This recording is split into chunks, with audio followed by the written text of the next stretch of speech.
Hi guys, welcome or welcome back to my channel. My name is Athri and I make videos related to makeup, skincare, mommy vlogs. So if you guys are interested in watching such type of content, make sure to subscribe. Now without any further ado, let's get started. So guys, मैंने part 1 बनाया था अपने caesarean section का, तो अगर आपने वो नहीं देखा है पहले जाके वो देखिए. ये पार्ट 2 है उसका. तो मैंने आपको वहाँ तक बताया था कि मेरी सर्जरी का एक्सपीरियंस कैसा रहा, मुझे कैसा फील हुआ. तो आज के वीडियो में मैं आपको अपने मिल्क सप्लाई, लैक्टेशन कैसे हुआ उसके बारे में बताऊंगी. तो without any further ado start करते हैं वीडियो को. तो जैसे कि मैंने आपको बताया कि मेरा सी सेक्शन हुआ था, तो 2 दिन तक आपको वैसे भी कुछ खाने पीने को मिलता नहीं है. So your body is starving on a starve mode. तो मिल्क सप्लाई कैसे होगी? तो first 2 days there wasn't any milk supply and बहुत ही डिफिकल्ट होता है गाइस कि ऑपरेशन हुआ है आपका और आपको बेबी पकड़ा दिया जाता है. पकड़ के आप उसको फीड कराओ. It's very very difficult, but वो कराना बहुत ज़रूरी होता है बेबी के लिए, क्योंकि बेबी को जो कोलेस्ट्रम आता है, हमें जो वो मिल्क आता है ना, येलो थिक मिल्क आता है, उसको पिलाना बहुत ज़रूरी होता है. उससे बेबी का जो जॉन्डिस है वो कम हो जाता है. मेरे बेबी को भी थोड़ा सा जॉन्डिस का लेवल हाई आया था, क्योंकि फर्स्ट डे में उसको फीड नहीं करा पाई. बहुत ट्राई किया, नहीं हुआ. एंड सेकेंड डे की मैं बात करती हूँ, मेरा एक्सपीरियंस बहुत ही बेकार रहा. मैं हॉस्पिटल साइड की भी बात करूँगी इसमें, क्योंकि हॉस्पिटल से ना लोग नर्सेस आ तो रही थी, थोड़े टाइम के लिए आ रही हैं, then they are not even bothered कि मैं फीड करा रही हूँ या नहीं. थोड़े टाइम पे दे आर कमिंग, जैसे 4-5 घंटे में वो आ रही हैं. पूरी रात माई baby was not sleeping because वो बहुत रोया, और क्योंकि मुझे टॉप फीड देने के लिए मना कर दिया गया एंड मुझे फीड नहीं आ रहा है, तो मैं क्या करूँ. And my baby was in pain, he was hungry. My mother told me that he is hungry, that's why he is not sleeping, because you are trying to make him feed, but वो feed नहीं कर पा रहा है. And then मुझे उतना milk आ भी नहीं रहा था. I was very very disappointed. मुझे यहाँ पे ऐसा लगा कि यहाँ पे और केयर की ज़रूरत थी हॉस्पिटल से. मैंने अपना आकाश हॉस्पिटल में कराया था, तो मुझे ये चीज़ वहाँ पे बिल्कुल अच्छी नहीं लगी कि मेरा बेबी अगर हंग्री है, भूखा है, मुझे फीड नहीं आ रहा है, तो एटलीस्ट उसको टॉप फीड तो दो. आप लोग वो भी नहीं दे रहे हो, बेचारा भूखा है. सेकेंड डे पे मुझे इतनी नॉलेज थी नहीं, और मेरी मदर अकेली थी वहाँ पे. सो we didn't know what to do, but still thank God to my mom, she fed the baby, top feed दिया उन्होंने उसको, क्योंकि उसको बहुत भूख लगी हुई थी. वो रो रहा था, पूरी रात रो रहा था. अभी मैं वो याद करती हूँ ना, I feel so sad. And being a new mother, आपको नहीं पता होता कि क्या क्या दिक्कतें आती हैं.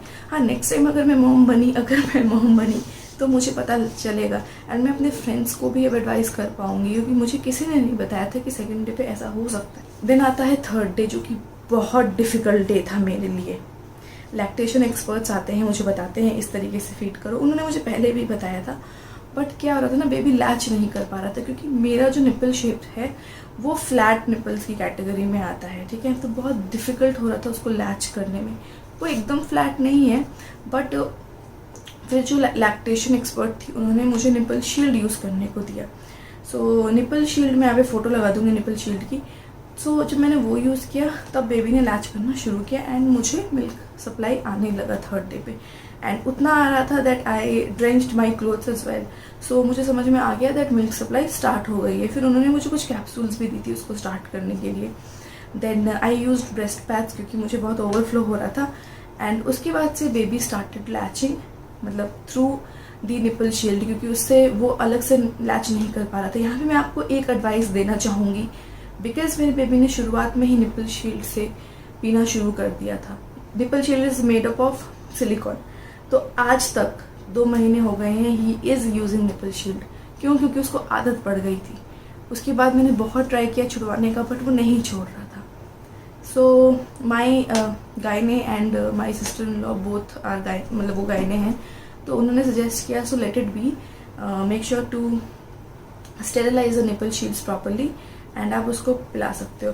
But still I would say that skin to skin वाला जो फीलिंग है वो मुझे नहीं हुआ, बिकॉज वहाँ की नर्स ने मुझे वो निपल शील्ड सजेस्ट कर दिया.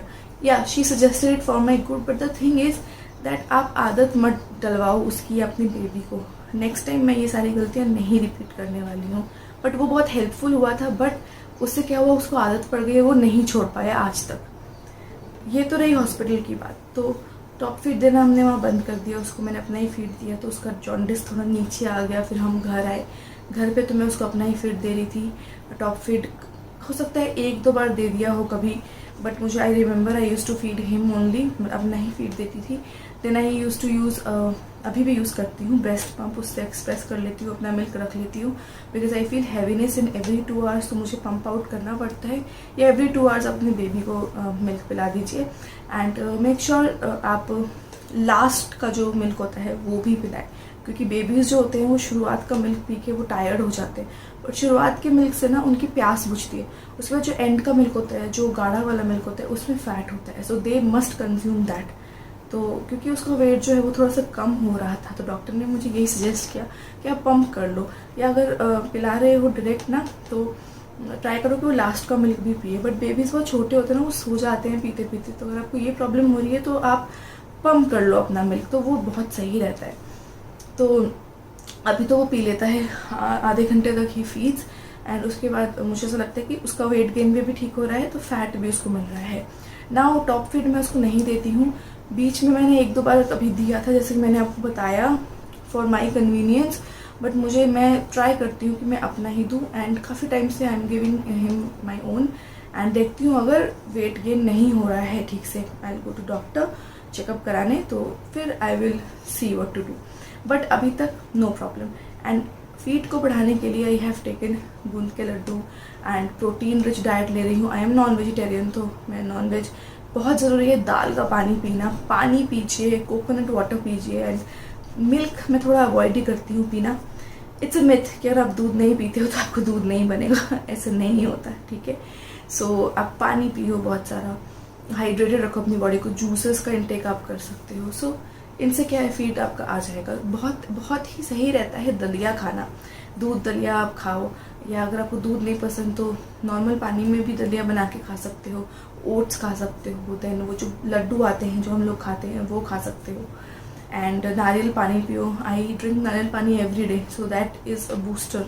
देन आप दाल पियो, मैं बहुत दाल पीती थी शुरुआत में, एंड उससे मेरा जो मिल्क सप्लाई था टचवुड सही था, कभी कम नहीं पड़ा। So you can do that, ठीक है, अगर आपको दिक्कत हो रही है तो। एंड वन मोर थिंग, अगर आप नहीं फीड कराओगे ना, अगर आप मिल्क नहीं फीड करोगे, अगर नहीं अपना मिल्क एक्सप्रेस करोगे, तो मिल्क आना बंद हो जाएगा, बिकॉज ब्रेन को जाता है ना डायरेक्ट सिग्नल कि आपके बेबी को इतना मिल्क चाहिए, तो फिर वो इतना ही प्रोड्यूस करते हैं। बेबीज़ पूरा मिल्क पीते नहीं हैं, ठीक है। या अगर आप टॉप फीड पिला रहे हो तो आप अपना नहीं दे रहे हो, तो क्या हो रहा है कि वो विंडो जो है वो बढ़ जा रही है, तो उस टाइम पे फिर आपका मिल्क प्रोडक्शन कम हो जाएगा। सो this is why doctors always suggest कि आप टॉप फीड मत दो, सिर्फ अपना मिल्क दो। या अगर आपको नहीं बन रहा है मिल्क, या उसका पेट नहीं भरा, वेट गेन नहीं हो रहा, तो ऑफकोर्स आपको टॉप फीड देना पड़ेगा। बट अगर आपको ऐसे कोई इशू नहीं है, make sure you give your own milk, आप पंप आउट करके रख लो। तो ये बहुत हेल्पफुल था मेरे लिए, अभी तक मैं उसी प्रोसेस को फॉलो कर रही हूँ। एवरी 2-3 आवर्स में अपने बेबीज़ को फीड कराओ, सही रहता है। आई नो बहुत टायरिंग है, बहुत चैलेंजिंग है, 2 महीने बहुत चैलेंजिंग रहे हैं मेरे लिए, वो भी मैं आपके साथ शेयर करूँगी कि चैलेंजेस मैंने क्या फेस किया। सो या तो ये मेरी लैक्टेशन जर्नी थी यहाँ अभी तक, एंड भगवान की दया से अभी सब कुछ अच्छा चल रहा है, touchwood.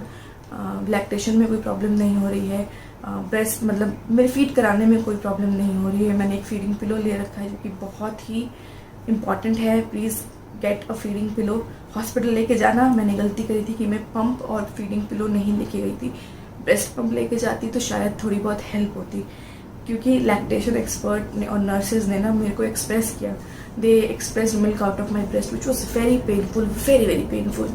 So yeah breast pump is much better. तो yeah, that's about it. I hope you guys enjoyed this video. मतलब आपको कुछ हेल्पफुल लगा हो।